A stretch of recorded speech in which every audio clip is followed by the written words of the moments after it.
పీర్జాదిగూడలో కల్తీపాల మాఫియాకు సంబంధించిన breaking update. SOT పోలీసుల దాడుల్లో ఈ అరాచకాలన్నీ బయటపడ్డాయి. నూనెలో వివిధ రసాయనాలు కలిపి ఈ పాలు తయారు చేస్తున్నట్టుగా తెలుస్తోంది. పాలపుల్లో ఎసిటిక్ యాసిడ్, లిక్విడ్ గ్లూకోజ్, నూనె కూడా కలుపుతున్నారు. ప్రతిరోజు 5,000 లీటర్ల కల్తీ పాల తయారీ జరుగుతోంది ఇక్కడ. ఆఖరికి మనం ఇంట్లో చిన్న పిల్లలకి ఇచ్చే పాలను కూడా కలుషితం చేస్తున్నారు. డబ్బు కోసం మనిషి ఇంత నీచానికి దిగజారుతున్నాడు.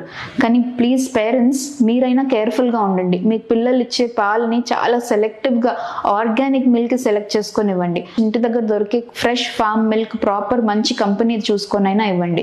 ఈ అడల్టరేటెడ్ మిల్క్ వల్ల మెయిన్లీ చాలా హార్మోనల్ ఇష్యూస్ వస్తున్నాయి. ఎస్పెషలీ ఫీమేల్స్ ఈ మధ్యన ఏజ్ ఆఫ్ మెనార్క్ అంటే మెచ్యూరిటీ ఏజ్ అనేది చాలా ఎర్లీగా పిల్లలు మెచ్యూర్ అవుతున్నారు. దానివల్ల చాలా హార్మోనల్ ఇంబ్యాలెన్సెస్ కానీ, ఫ్యూచర్ లో ఇన్ఫర్టిలిటీ ఇష్యూస్ కానీ చాలా అవుతుంది.